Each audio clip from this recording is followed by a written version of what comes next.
안녕하세요, 랍디입니다. 레이싱 드론 입문의 정석 6번째 시간입니다. 오늘은 RC 트랜스미터와 리시버에 대해 알아보겠습니다. RC 트랜스미터는 사진을 딱 보면 아시겠지만 흔히들 조종기라고 부르는 것입니다. 두 개의 스틱 꼭지를 잡고 상하 좌우로 흔들어대는 구조로 되어 있습니다. RC 리시버는 드론에 부착해서 조종 신호를 FC에 전달해주는 역할을 합니다. 레이싱 드론이 유행하기 시작하면서 최근 몇 년 동안 이 리시버의 크기가 소형화되는 추세입니다. 옛날에는 RC 비행기용 리시버는 성냥갑 2개를 겹쳐놓은 크기가 많았는데 요즘은 검지손가락 한 마디 정도의 크기로 여러 제품들이 나오고 있습니다. 대표적으로 많이 쓰는 FR스카이의 타라니스 X9D 플러스 조종기입니다. 굳이 이 녀석을 예로 들어 설명하는 이유는 이 모델이 사람들이 가장 많이 쓰는 제품이기 때문입니다. 그만큼 검증된 제품이라는 뜻이기도 하고 사람들이 많이 쓰기 때문에 인터넷에서 관련 정보를 많이 얻을 수가 있어 초보자들에게 추천을 많이 하는 편입니다. 스펙에 이 조종기의 채널 개수는 16개 또는 32개까지 가능하다고 되어 있습니다. 우선 조종기의 채널 수에 대해서 알아보겠습니다. RC 자동차를 예로 들어보겠습니다. RC카의 조종기는 2개의 조종장치가 달려 있습니다. 자동차 바퀴 같은 동그란 장치는 좌회전, 우회전 등의 조향 역할을 담당하고 권총 방아쇠 같은 것은 전진, 브레이크, 후진을 담당합니다. 이 두 조작장치의 조합으로 RC카를 조종하는 것이고 조종기는 이 두 가지 종류의 신호를 리시버로 전달하는 것입니다. 이렇게 독립적인 두 개의 신호를 동시에 전달할 수 있는 조종기를 투채널 조종기라고 합니다. 필요한 조종기 채널의 개수는 조종하려는 기체가 몇 가지 종류의 움직임을 나타낼 수 있는가와 관련이 있습니다. 왼쪽 그림과 같이 3개의 직교 좌표축에 드론을 놓았을 때 각 축을 중심으로 하는 3개의 회전을 피치, 롤, 요 모션이라고 합니다. 그리고 드론을 상승 또는 하강을 시켜주는 모션이 추가로 필요합니다. 이 4가지 모션을 조합해서 드론이 3차원 공간을 자유롭게 이동하며 날아다닐 수 있습니다. 오른쪽 그림과 같이 비행기의 경우에도 똑같이 피치, 롤, 요 모션이 있고 비행기의 경우는 프로펠러나 제트 엔진의 추력을 증가 또는 감소하는 추가의 모션이 들어갑니다. 요약하면 드론 또는 비행기는 총 4개의 모션으로 구성되어 있고 각각의 모션을 제어하는 신호를 동시에 전달해야 하기 때문에 비행을 위해서는 4개의 채널이 필요한 것입니다. 여기서 RC 비행기에 대해 조금 알아둘 필요가 있습니다. RC 비행기는 프로펠러 또는 제트 엔진의 추력을 증가 또는 감소하는 스로틀이라는 장치가 있습니다. 가솔린 엔진이나 제트 엔진의 경우는 연료 주입량을 늘리거나 줄이는 역할을 할 테고 전기 모터의 경우는 흐르는 전류량을 늘려 모터의 회전을 더 빠르게 해주는 장치일 것입니다. 그리고 앞쪽 양 날개 뒷부분에 위아래로 움직이는 판때기를 에일러론이라고 합니다. 뒤의 양쪽 날개에 달려있는 판때기는 엘리베이터입니다. 그리고 수직으로 세워진 꼬리 날개에 달려 좌우로 움직이는 판때기는 러더라고 불립니다. 즉, 이 4개의 장치를 조종하면 비행기를 이륙하고 착륙하고 회전하고 할 수가 있는 것입니다. 오른쪽 그림에서 보듯이 에일러론은 비행기의 롤 모션을 담당하고 러더는 요 모션을 담당합니다. 엘리베이터는 비행기의 피치 모션을 담당합니다. 그리고 스로틀은 비행기를 더 빠르게 비행하거나 천천히 비행하게 하는 것이죠. 자, 그런데 드론 역시 피치, 롤, 요 모션이 있잖아요. 그것을 조종하는 장치는 RC 비행기처럼 에일러론, 엘리베이터, 러더 등의 판때기를 움직이지 않고 4개의 모터의 회전 속도를 바꾸면서 해당 모션을 만들어냅니다. 조종기의 채널 1에서 채널 4까지는 이 4가지 모션을 제어하는 신호에 할당하게 되어 있습니다. 조종기의 채널에 각 모션을 할당하려는데 롤, 피치, 요 이름은 없고 대신 에일러론, 엘리베이터, 러더라는 이름으로 되어 있어 헷갈리는 경우가 있을 것입니다. RC 비행기의 경우는 회전 모션을 위한 채널에 에일러론, 엘리베이터, 러더를 움직이는 서버 모터를 제어하는 신호를 할당해 왔기 때문입니다.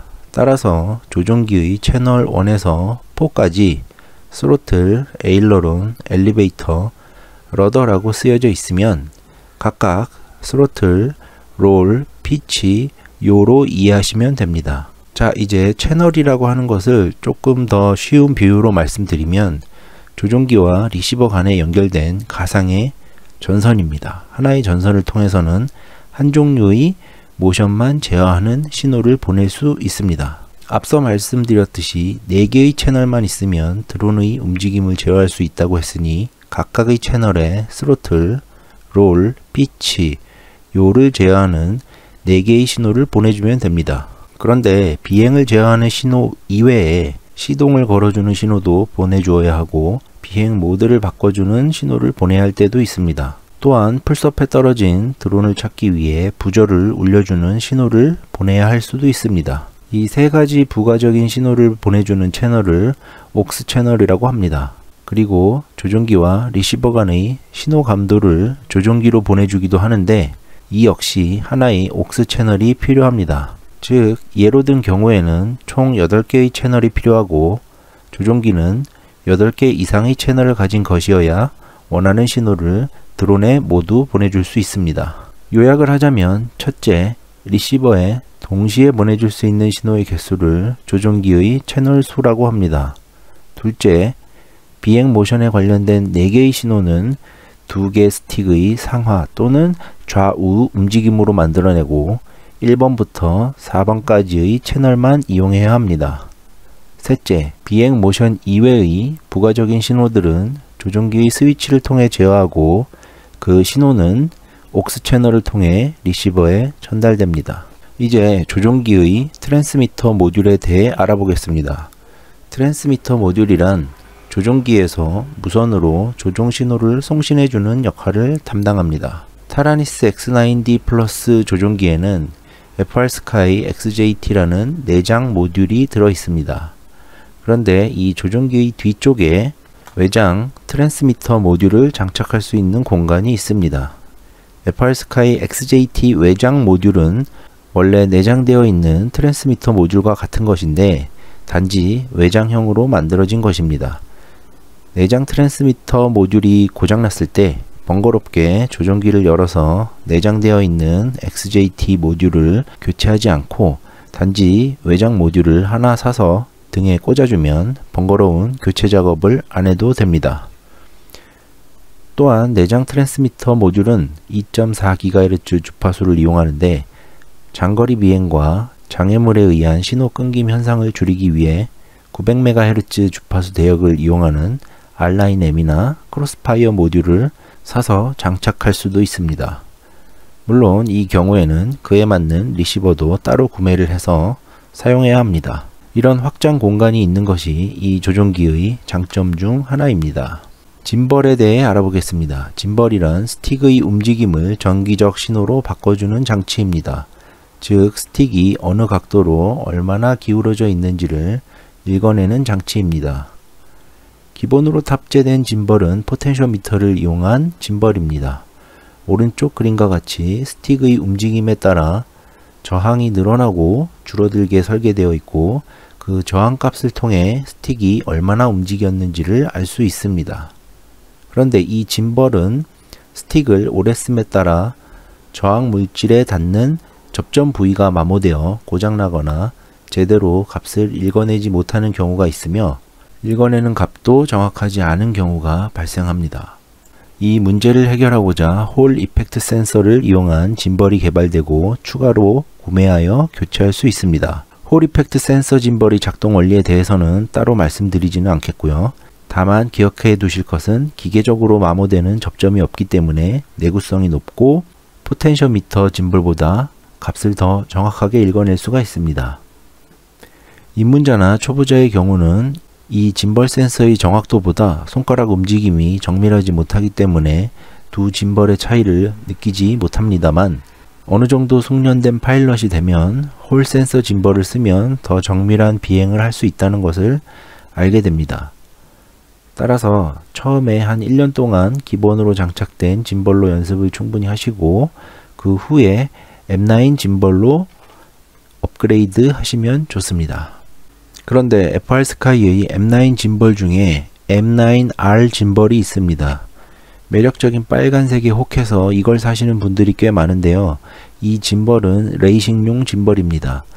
빠른 턴을 해야 하는 레이싱의 경우는 스틱을 조금만 움직여도 기체가 빨리 회전하는 것이 좋기 때문에 스틱이 움직이는 구간을 좁혀 놓은 것입니다. 따라서 스틱을 조금만 움직여도 기체가 휙휙 돌아가기 때문에 프리스타일을 하시는 분들은 M9 짐벌을 구매하시는 걸 추천합니다. 즉 M9R의 R이 레드가 아니라 레이스라는 뜻인 거죠. 스틱을 잡는 방법에 대해서 알려드리겠습니다. 크게 두 가지로 썸과 핀치가 있습니다. 아마 대부분의 입문하시는 분들은 썸으로 시작하시게 될 텐데요.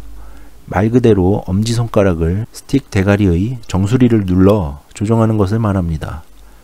빠른 기체 기동을 할 수는 있지만 조종의 정밀도는 떨어집니다. 핀치 방법은 스틱의 옆면을 엄지와 검지로 잡는 방법으로 미세하고 정밀한 조종에 최적화된 방법입니다. 그러나 빠른 기체 기동에는 어려움이 있고요. 이 두 가지 방법을 합친 하이브리드 방법이 있습니다. 썸과 핀치의 장점은 살리고 단점은 보완한 방법입니다. 엄지로는 스틱의 대가리를 누르고 검지로는 옆면을 살짝 잡아 도와주는 방법이죠. 저의 경우는 썸으로 시작해서 핀치로 갔다가 지금은 하이브리드로 조정을 하고 있습니다. 썸으로 조정할 때는 좁은 틈을 통과하기가 어려웠고 핀치로 할 때는 갑자기 나타난 장애물을 피하기가 어려웠으나 하이브리드에서는 앞의 두 가지 어려움이 모두 해소되었습니다. 추구하는 비행 스타일과 어떤 방법이 개인적으로 편한지를 고려해서 결정하시면 되겠습니다. 조종기를 구매할 때 모드 1과 모드 2 중 선택하라는 옵션을 본 적이 있을 것입니다. 사실은 모드 1부터 모드 4까지 있습니다.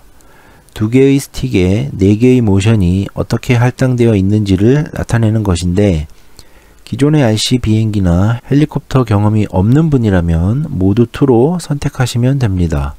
굳이 구별을 해서 파는 이유는 스로틀 스틱의 경우 복원력이 없기 때문입니다. 그러니까 스틱을 놓더라도 센터로 저절로 가지 않는다는 뜻이죠. 모드 2를 사야 하는데 모드 1으로 샀다고 해도 교환 안 하셔도 됩니다. 조종기를 열어서 두 개의 짐벌 위치를 바꿔줄 수 있습니다. 모드 1을 사더라도 모드 2로 개조가 가능하다는 뜻입니다. DJI의 드론을 조종해 보신 분들은 DJI 드론들이 모드 2로 되어 있기 때문에 모드 2로 시작하시면 편합니다. 지금까지는 FRSky의 X9D 플러스 조종기를 위주로 말씀드렸는데요. 같은 회사의 QX7은 X9D 플러스보다 저렴하고 기능의 차이가 거의 없는 모델입니다. 스위치가 몇 개 적고 조종기 화면의 해상도가 X9D 플러스보다 조금 낮다는 차이가 있습니다. QX7 역시 홀 센서 짐벌이 나와 있고 외장 트랜스미터 모듈을 장착할 수 있습니다.